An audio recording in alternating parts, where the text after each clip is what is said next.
Today we're coming to you from historic Smyrna, Delaware, the home of Painted Stave, the distillery that is putting Smyrna back on the map.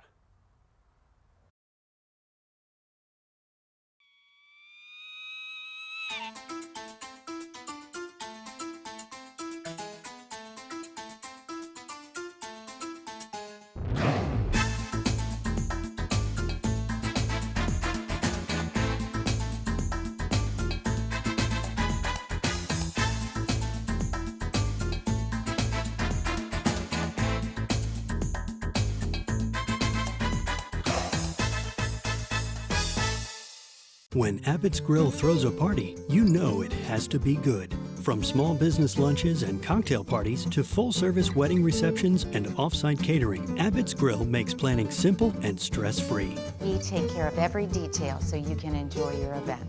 Abbott's Grill has catering options for every budget. Call 302-491-6736 or contact Laura Burton at abbotsgrilldE.com. Be a guest at your own party with Abbott's Grill Private Dining and Catering. Get homegrown produce packed at the peak of freshness with Pfeiffer's Delmarva Box CSA program. Become a member today at PfeifferOrchards.com. Pick from 9 or 18 weeks of fresh fruits and vegetables. Select from local meats, eggs, and cheeses, and your bountiful box of Delmarva fresh produce will be packed and ready for pickup at a location near you. Pfeiffer's Delmarva Box CSA program is the fresh, fun way to feed your family. Become a member today at PfeifferOrchards.com.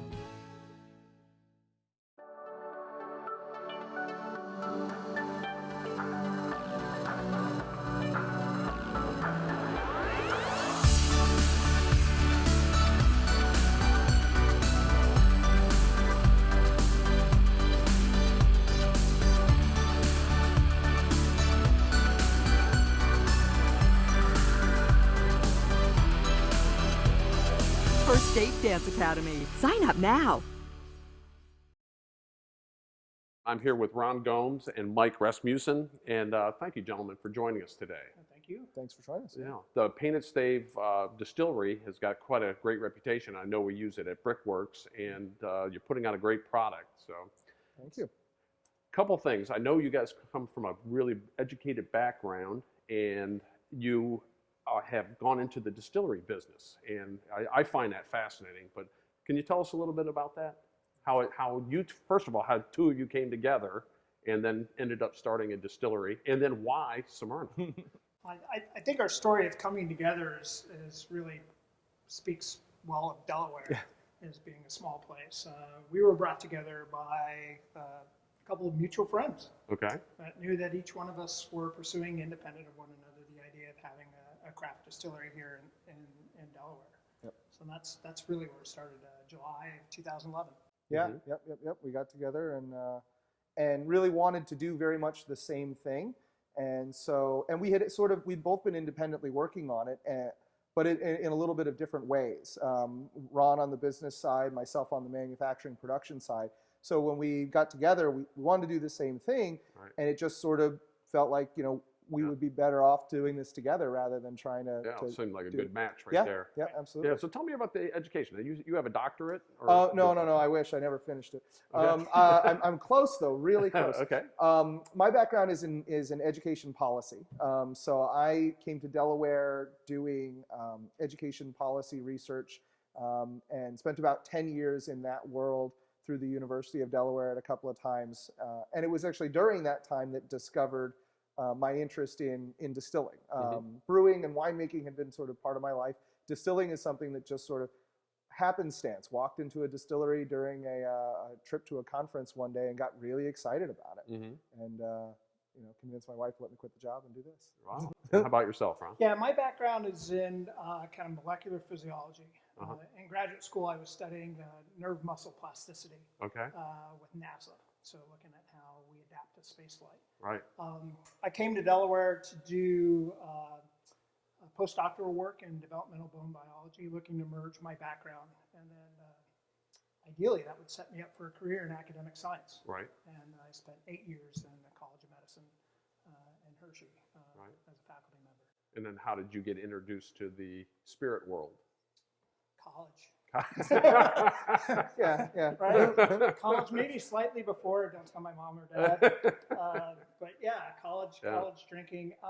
But really, my first distilling experience, I actually had no idea that it would pave the way for this, or even if it was at all responsible. But my first exposure was postgraduate school at UCLA. There was a lab that had a still, and think a la MASH. Right. And hey, we get some of the senior researchers there would make their own booze. right. I don't think you would find that today in academic. Not so Probably much, not. right? Probably not. Now, so you get together, and why Smyrna? I think Smyrna really sort of found us a little bit. Okay. When we started looking for a location, we had some basic ideas of what we wanted, which really was an industrial space, right? You see a lot of distilleries, breweries, even wineries that start up in industrial spaces. And so we started looking around in Delaware. We knew Delaware was a place where we wanted to be. Our family connections are here. There's just a great sort of Delaware pride, and we thought we could be a big part of that. But in looking, a friend of ours actually encouraged us to look at a few different places here in Smyrna. And then the town, they did a great job. One of the best economic development strategies I've ever seen. They threw a party and got us all liquored up. And but they really pushed this idea of locating in this building right in downtown. And there are very few little towns want a distillery directly next to the Presbyterian Church. Right. So these are like our kind of people. Yeah, they're very proactive here. Yeah. You got to hand it to them. Yeah, absolutely. So they really sort of courted us, helped a lot of the people come together that could make this location happen for us. You know, we're fortunate. Smyrna itself is not a huge community, a little bit over 10,000 people, but we're the population center of the state here. So 50% of the population's above us, 50% is below us. Right. And between Dover and Middletown, 12 miles in each direction, we have a pretty strong sort of local following that's there with us. You came to the heart of it and opened up in an old theater. Can you tell me a little bit about that? It has a great history here in the town. Right. When we started renovations, this was January of 2013. We had people stopping in to tell us stories about the movies that they saw here. A lot of people thought we were going to reopen a movie theater, but people also get excited about booze too. So we're fortunate. The theater, so it's been part of this community since 1948. It was built by the Schwartz family out of Dover. It sort of, as big one-screen theaters did, they sort of went out of fashion as the multiplexes started. So by 1975, this wasn't really even showing new movies anymore. And by 1983, it had been shut down and converted into a plumbing supply store. And so there's an entire generation of people who know this as the old Slaughter's Plumbing Supply building. But at the same time, we have some really neat pieces. In the back in the distillery space, the old wall sconces, the old painted ceiling, the original stage, some neat features that we got to hold on to. And not just like, oh, that's an addition. We sort of tried to integrate a lot of those pieces into our products and the stories that we tell, how we present and market ourselves. I think we got lucky with a space like this that we could do so much with. That's awesome. Now we're in the actual tasting room. Yep. And in the front you have the cocktail room. And do you do a lot of the tastings? I'd probably say I do 95% of our tastings. Is that fair? Yeah. So if somebody were to come in off the street, what would I do? I'd come in, or I'd reserve to get a tour? Well, you would have an option of just enjoying a cocktail at the bar. Okay. You'd have another option of perhaps taking a cocktail along with a production tour that would culminate with a detailed structured tasting of what we have to offer here. So there are a number of options that would be available. And then you have the beautiful front room here. And as we look around, you'll see a lot of little features it's like a very comfortable place to come hang out. Yeah, thank you. Yeah. We sort of knew we had a neat location. We use this space we also do a lot of private events and parties, fundraisers, that sort of thing. So the tasting room is also an art gallery and an event space. The cocktail bar is really sort of designed to be a nice place for people to come out, have a drink, or people who are coming in to do a tasting and have a cocktail. We try and have a little bit of something that for everybody here. I'm very excited about talking a little bit more about the dynamics of it. I'm curious on, what are the short runs, what are the long ones, what are the aging. So why don't we take this, and actually I'd love to take a look into the distillery if we could. So if you stay tuned, we'll be right back. We're going to join these gentlemen in the distillery.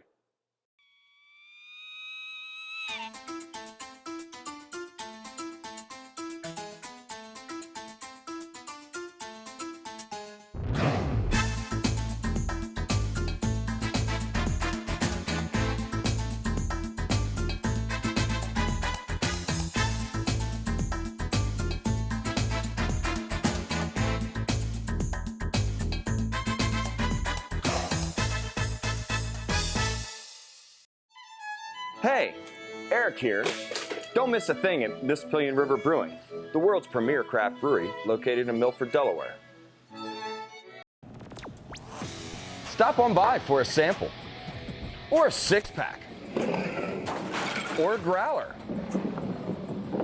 or if you just want to stop by and have a pint. Check us out at MississippianRiverBrewing.com. Get homegrown produce packed at the peak of freshness with Pfeiffer's Delmarva Box CSA program. Become a member today at PfeifferOrchards.com. Pick from 9 or 18 weeks of fresh fruits and vegetables. Select from local meats, eggs, and cheeses, and your bountiful box of Delmarva fresh produce will be packed and ready for pickup at a location near you. Pfeiffer's Delmarva Box CSA program is the fresh, fun way to feed your family. Become a member today at PfeifferOrchards.com. Hi, welcome to Mississippian Fitness. Everything from step mills to treadmills, arc trainers, ellipticals, upright bikes, recumbent bikes, and even a couple of rowers. At Mississippian Fitness, we have over 23 classes on the schedule every week, from body pump to kickboxing to boot camps, spin classes. We do small group training. We have personal training. We even offer judo jiu-jitsu program. We have a little bit of everything for everybody. I'm Chef Kevin Reading of Abbott's Grill, and welcome to Flavour, a show based on interesting people and places of the Chesapeake region. Stay tuned, and hopefully we'll learn something together. This is corn, barley, rye. All of it's been milled up and cooked, put into the fermenter here, and with yeast added. Right. And then it's been fermenting for about 3 days so far. Okay. So it's pretty much done fermenting. Okay. We call this distiller's beer. It's about 11% alcohol in here. Okay. Essentially, we've cooked the grain to extract the sugar out of the grain. Right. And then add in the yeast that will consume that sugar and convert it into alcohol. What will this become? This is bourbon. Bourbon. Yep, Okay. This is bourbon. Our bourbon mash starts off as about 66% corn, 26% rye, Okay. and then the balance is malted barley. Okay. And by law, bourbon has to be at least 51% corn. More typically, you're going to see most of the main bourbons in the world, they're going to top out around 75, maybe 80%. With 10 or 15% of rye in there. Okay. We use quite a bit more rye than your typical bourbon does. So we make what's called a high rye bourbon. Okay, and why is that? Rye adds a nice, dry, sort of spicy characteristic that we both really like. Mm-hmm. So It's more for your palate. Yeah, It's it's very much about our palates. Okay. If you go really heavy on the corn side, you can create a little bit of a sweeter characteristic with it. The rye brings out some neat, dry, sort of spicy characteristics. Okay. And so the fun in this is sort of defining what you like. We're finished with this one, and actually this one here in a little while we'll be heading over into the still. I started with one this morning that was already done. Okay. And when it's done fermenting, I pump the entire contents over here into the still. Okay. This one's built out in Kentucky by Vendom Copper and Brass Works. And so it's our main production piece of equipment. We do have our little still over there. Her name is Sandy. She's our Franken still. Okay. Basically pieced together out of stuff we found on the internet. So Sandy is for the experimental sort of small batch. Yeah. Kind of. Yep. Yeah, Scrapple vodka is made in there. Okay. And then main production is in the main still. Water boils up at 212 degrees. Right. So because we can actually boil the ethanol before we boil the water, we're essentially just going to boil the alcohol out of our beer. Okay. It'll turn into vapor, steam, that then rises up out of the pot, Right. makes its way through the system until it gets over to this side to the condenser. And then the condenser just cools that steam down, turning it back into a liquid, and that liquid is our spirit. All spirit pretty much comes out very, very clear like this. Right. There's a little cloudiness to this right now because of we're running a stripping run. Right. But it will be just crystal clear, look like water when it comes off Right. the still. Now, do you get your barrels from different places to impart different flavors that you're looking for? Or? We most of our barrels come from one manufacturer. At the moment, out in Minnesota. They build the barrels, they char them to our specifications. Okay. So those barrels are sort of designed both in the char and in the size for the type of spirit that we're making. Right. If you think of a barrel like a sort of a living vessel, right? It's sort of, as wood expands and contracts, it pulls in the spirit and pushes it back out. A level of char on the inside will help filter that spirit as it moves back forth. So it actually helps improve the... It's like it's breathing. Yeah. And imagine, like when you pour water through a Brita filter, right? It's essentially carbon, char, and it helps purify it a little bit. The same sort of thing is happening, though, on a different sort of wavelength inside of the barrels. Some spirits that can go into barrels or into bottles very quickly, vodka and gin, some of the flavored stuff that we do, so the cranberry vodka we do an espresso vodka. After they've been distilled, we're going to be adding the flavoring to those. So maybe it's a couple of weeks for the flavoring to steep in there before it's ready to go to bottle, but relatively fast. So when we open our front doors, we started off with vodka and gin, and we've been slowly adding on some of those aged whiskeys over the last couple of years. Other than just getting in local restaurants and things like that, it's distribution, isn't it? Yeah. So here as a business, obviously the distillery is a revenue stream for us. It's also a place where people can come and visit and have a wonderful experience. Kind of walk through this detailed production, and we try to do that up as on a high end as possible, and treat people to what we do here. If you want to get more people visiting us here at the distillery, we're going to be launching an expansion, both on the production side as well as sort of adding on additional space, some outdoor space that'll allow us to do a bit more fun things, bringing people here. Right. But ultimately, we'd like to grow and have our products available throughout the Mid-Atlantic region. New Jersey, Pennsylvania, Virginia are all big markets. They're all right around here. Right. And we see every week, lots of people that are coming in from the surrounding states. A lot of these people they're stopping at Brickworks and having lunch, and they're coming over here. These are these people last weekend, and then they were on their way to Third Wave Brewing Company down in was it Delmar? Yeah, Delmar. Okay. Yeah, exactly. Sorry, Lori. And but so these are people who do this as part of tourism, and we want to provide something unique for them. But ultimately, if they can go back to they were from up near Hershey, right? If they can go back and buy our products in the store up there, even better. If somebody was driving through, they can pick up your products. Yeah. Most of the major liquor stores in Delaware are going to carry at least some of our products. Some of the things we make are pretty limited availability at the moment, but stuff like our Silver Screen vodka, our Candy Manager, and Off the Hoof, our Scrapple vodka, you're going to find those in most of the major liquor stores here in Delaware. Excellent.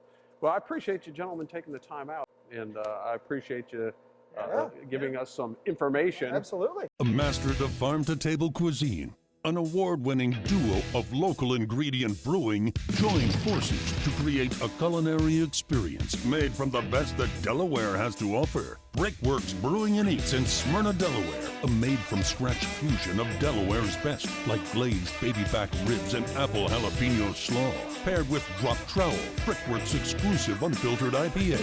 Brickworks Brewing and Eats in Smyrna, Delaware, made from scratch from plate to glass. I'm Chef Kevin Reading of Abbott's Grill, and welcome to Flavour, a show based on interesting people and places of the Chesapeake region. Stay tuned, and hopefully we'll learn something together. We're back here at Abbott's Grill in the kitchen. I'm here with pastry chef Andrew Hooven, who I've solicited to help me once again. Last moment. Yeah, at the last moment, like lots of timing. But we were at Painted Stave today, and they're distilling their own bourbons and vodkas and gins, and I got a little sample of one of their bourbons here. And so we are going to do, one of the things when I think of bourbon, I love Derby Pie, and it's a Kentucky, you're thinking of bourbons and things like that. So I've asked Andrew to go ahead and roll one out for us while I go ahead and prep up. I think I'm going to do some smoked onions today with that bourbon brine. So, okay. All right. You need this? Yeah, I will. Take that. Thank you. You're going to need about 10-12 ounces of dough. I'll do this first. Roll this out to about 1/4 inch. Got your pie shell all ready to go. You have glass. This is a Le Creuset, very good heat conductor. But you can get a glass one, any kind of pie pan you have at home. Just gonna roll my pie dough out to about 12 inches round. Nice heavy rolling pin helps.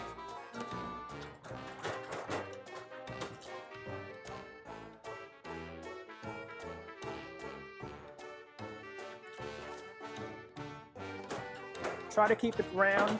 That makes it much easier to fit it into the pie pan.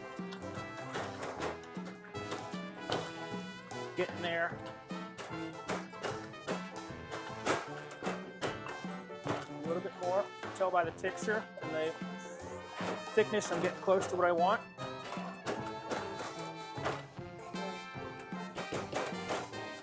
think that looks good. Now just fold it in half. Put it in your pan. Just start pressing it down. Pushing it into the pan. Get the corners in there. You want to have about 1/2 inch to 1 inch overlapping. If it's a little bit too much, just come by and nip it off with a knife. Looks good. Now to make the fluted crust, you're going to just fold it over, or under, excuse me.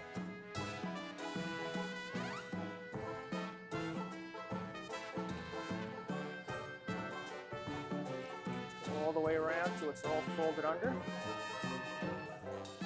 Then you're going to come back with your fingers, basically these 3 fingers, put this index finger on the inside, these 2 around it, and just press. Gives you a nice fluted edge.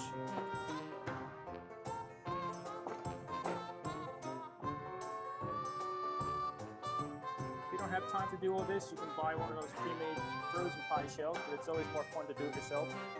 Now we're going to get to the filling itself. The filling, I have some light corn syrup in my bowl with some vanilla extract. I have some melted butter. Just whisk it gently till it combines. Add the bourbon, sugar, and a pinch of salt. It only takes about a couple minutes to make the filling, so it's a pretty quick pie to make. The all-purpose flour. Mix it so there are no lumps. Use a nice whisk. Helps alleviate any lumps. There we go. It's nice and uniform. Now, when you get to that point, go back to your pie shell. Take your nuts, your chocolate chips. Just spread them around in there. And you get your filling. Just pour it right over top. Scrape every little bit out.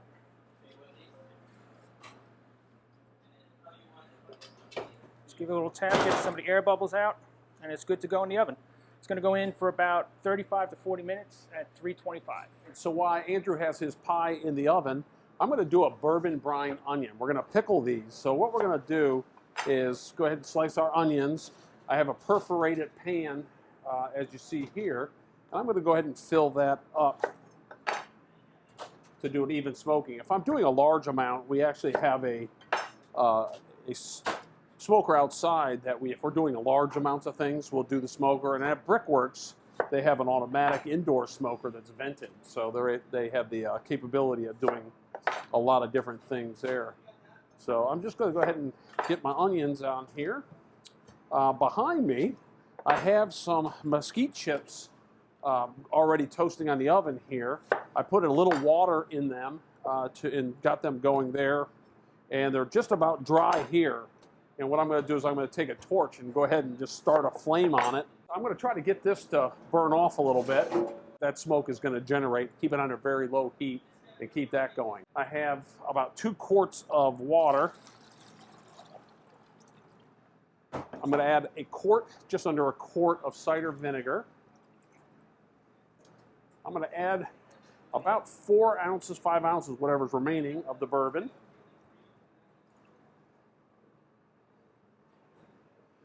Yum. I'm going to add about a 1/4 cup of pickling spice. I'm going to do that was about a cup of salt. And I'm going to put a pint of sugar here.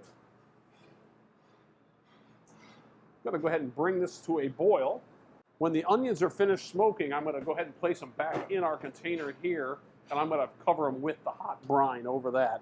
It'll take about, I don't know, about 2 or 3 days, how we like to have it, and where it starts to really soak in, and you'll actually end up with a onion that resembles something of this nature. So these have been in here for an extended period of time, and we use these on our bison burger.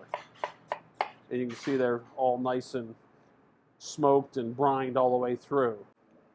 I'm going to go ahead and cover it with the pan here, which is going to exterminate the fire. And I'm going to let this go ahead and smoke for probably at least an hour. I want to really to get that smoked look on the outside and to really penetrate the onion. And we have our brine to a boil. We're going to go ahead and they look nice and toasty here. Nice and smoky. So we're going to go ahead and just put these all in this bucket. Tasted this brine a little while ago, and it was amazing for that small amount, like 3 or 4 ounces of the bourbon, how strong the bourbon flavor came through there. So a very good quality bourbon. I'm going to place it over the top. So I'm going to add a little bit of ice here and knock that down.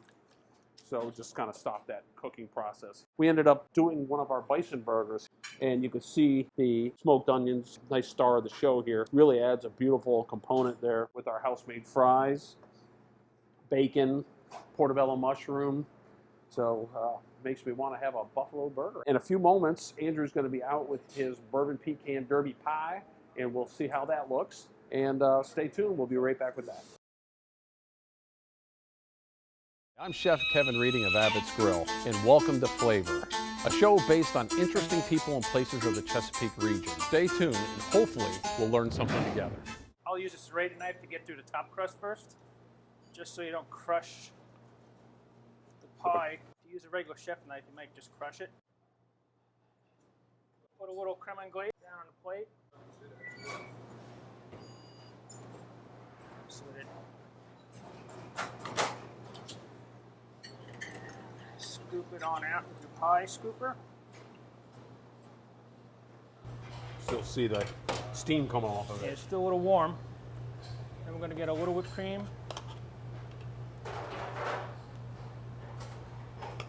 Top it with some of this apple crisp ice cream. Yeah, we make all our ice creams in-house. So that is it's a cinnamon apple crisp. Yes. Nice. Okay. There you Very go. good. There you go. Right out of Kentucky with some beautiful bourbon. Thanks for tuning in, and a special day today with the Painted Stave gentlemen, and also help from Andrew Hooven putting a pie together for me. Next week we're going to be staying in Smyrna and going to Brickworks Brewery and Eats. So tune in to us next week, and remember, it's flavor.